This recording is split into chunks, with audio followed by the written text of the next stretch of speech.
তটিনীর হাত ধরে পালিয়ে গেল কাহিনী। আর এইবার পরশুরামের চাকরিতে টান পড়ল। বস পরশুরামকে সাফ জানিয়ে দিল 24 ঘন্টা।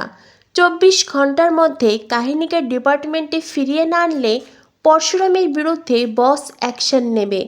আর অন্যদিকে কাহিনীকে টোপ হিসেবে ব্যবহার করে পরশুরামকে ফাঁদে ফেলতে চাইছে কর্ণ চ্যাটার্জি। সারা জীবনের জন্য পরশুরামকে দুনিয়া থেকে সরিয়ে ফেলতে চাইছে। বন্ধুরা, পরশুরাম ধারাবাহিকের আজকের পর্বে দেখানো হয়েছে তটিনী পরশুরাম, মায়া, বলরামকে পরম যত্নে খাবার বেড়ে দেয়। সৌরভ বলে, আর আমার খাবার কোথায়? তটিনী বলে, আমি জানি তো, আর সেজন্য আপনার জন্য খাবার এনেছি। সৌরভ বলে, কি জানেন আমরা সবাই পেটু? এটা শুনে সকলে হাসতে থাকে। পরশুরাম, বলরাম সবাই তটিনীর হাতে রান্না করা খাবার খায়। বলরাম, মায়া তটিনীর রান্নার খুব প্রশংসা করে। আর অন্যদিকে সৌরভ কাহিনীর হাতে যে চেম্বার তুলে দিয়ে এসেছে সেই চেম্বারের ব্যবহার করে কাহিনী অতনুর দিকে চেম্বার তাক করে। অতনু কিছু বুঝে ওঠার আগেই কাহিনী চেম্বার চালিয়ে দেয়। সৌরভ বলে, চামচ দিয়ে খাবার খেয়ে আমার পোষাচ্ছে না, আমি বরং হাতটা ধুয়ে আসছি। এই বলে সৌরভ ওখান থেকে কেটে পড়ে। সৌরভ সকলের চোখের আড়ালে কাহিনীকে ওখান থেকে পালাতে সাহায্য করে। অন্যদিকে দেখানো হয় খাবার খাওয়া শেষ হলে পরশুরামরা যখন আবারও কাহিনীর কাছে ফিরে আসে তারা দেখতে পায় সেখানে কাহিনী নেই, বরং ঘরের মেঝেতে অতনু পড়ে আছে। এটা দেখে পরশুরাম বলে, মনে হয় ও অজ্ঞান হয়ে গেছে। বলরাম বলে, অজ্ঞান হয়নি, দেখ ওর দিকে চেম্বার চালানো হয়েছে। পরশুরাম বুঝে যায় তার মানে কাহিনী এখান থেকে পালিয়েছে, কিন্তু তটিনী সে কোথায়? তটিনীর কাছে ফিরে গিয়ে দেখে তটিনীও সেই রুমে নেই। কাহিনী, তটিনী তারা দুজনেই ওখান থেকে উধাও। পরশুরাম ছুটতে থাকে, একদম ডিপার্টমেন্ট থেকে বেরিয়ে আসে, তবুও তারা কাহিনী বা তটিনী কাউকেই দেখতে পায় না। এরপরেই পরশুরাম তটিনীকে কল করে। পরশুরাম তটিনীর কাছে জানতে চায়, তুমি কোথায় চলে গেলে? তটিনী বলে, আমি আর কোথায় যাব, আমি তো পিকোকে নিয়ে তার নাচের ক্লাসে এসেছি, তাকে নাচের ক্লাসে রেখে এখন বাড়িতে ফিরছি। পরশুরাম বলে, মানে তুমি ডিপার্টমেন্টে আসোনি? তটিনী বলে, আমি ওখানে কেন যাব? পরশুরাম বলে, তুমি তো খাবার নিয়ে এসেছিলে। তটিনী বলে, কি ভুলভাল কথা বলছো বলো তো, আমি আজ কি খাবার নিয়ে যাব? তাছাড়া তুমি তো জানো এমনিতেই মাসের শেষ, আমি তেমন কিছু রান্নাও করিনি, ওই তো সয়াবিন রান্না করেছি আর ডাল রান্না করেছি, বাকি কটা দিন তো এইভাবেই টেনে টুনে চালাতে হবে বলো, সেজন্যই তো। আর তাছাড়া আমি কি কখনো তোমার জন্য খাবার নিয়ে গেছি নাকি সেভাবে? পরশুরাম বলে, তবে তুমি খাবার নিয়ে আসোনি? তবে তোমার মতন দেখতে কে খাবার নিয়ে এলো, কে আমাদেরকে পরম যত্নে খাইয়ে দিল? তটিনী বলে, কি ভুলভাল কথা বলছো বলো তো, কি হয়েছে তোমার? পরশুরাম বলে, আমি তো কিছুই বুঝতে পারছি না। এ বলে পরশুরাম কল কেটে দেয়। বলরাম বলে, ঘটনা যাই হোক না কেন, তবে কাহিনীকে খুঁজে না পাওয়া গেলে বস কিন্তু তোর বিরুদ্ধে অ্যাকশন নেবে। এরপর দেখানো হয় পরশুরাম বাড়িতে ফিরে আসে। পরশুরাম আবারও তটিনীর কাছে সেই একই বিষয়ে জানতে চায়। তটিনী একইভাবে বলে, আমি খাবার নিয়ে যাইনি, তাছাড়া আমি বাড়িতে চিকেন ফিশ রান্নাও করিনি, আর ওগুলো আমি পাবোই বা কোথায় বলো? ওই তো অল্প কটা বেতনে আমাদের সংসার চলে, তার মধ্যে এখন মাসের শেষ, বাকি কটা দিনও তো টেনে টেনে চালাতে হবে। পরশুরাম বলে, তবে তোমার মতো দেখতে সেই মেয়েটি কে ছিল যে ডিপার্টমেন্টে খাবার নিয়ে গিয়েছিল?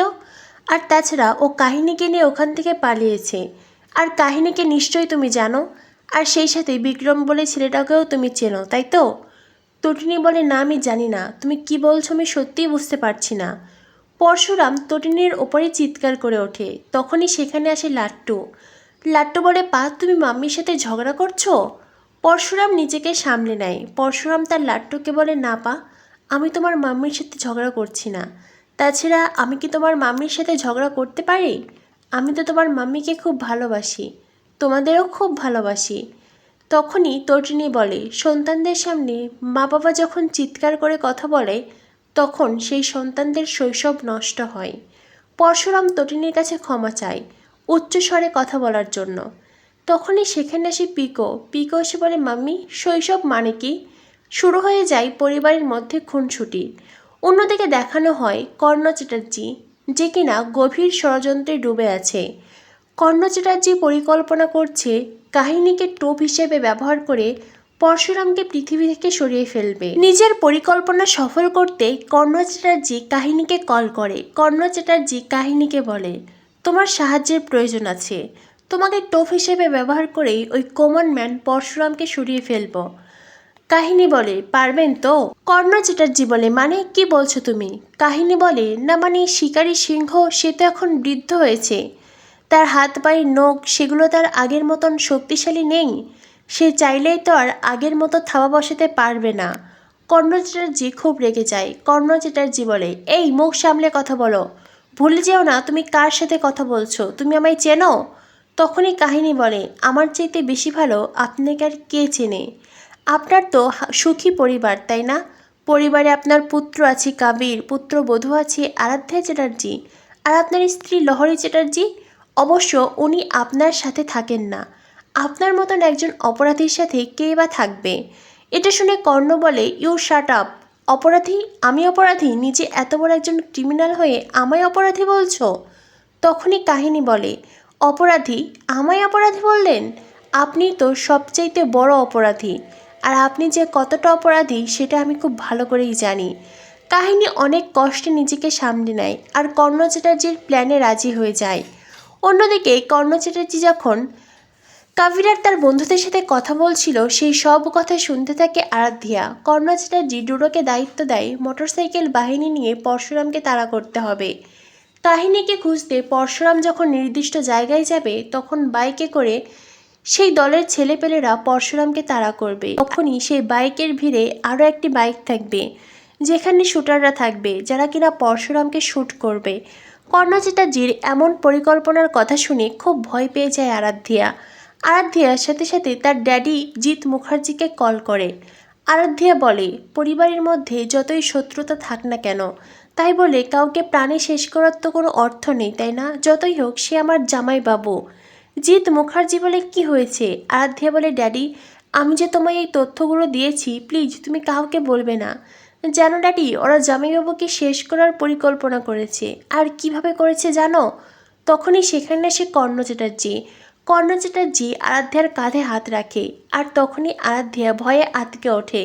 তবে কি এবার কর্ণ চ্যাটার্জি আরাধ্যাকে কঠিন শাস্তি দেবে?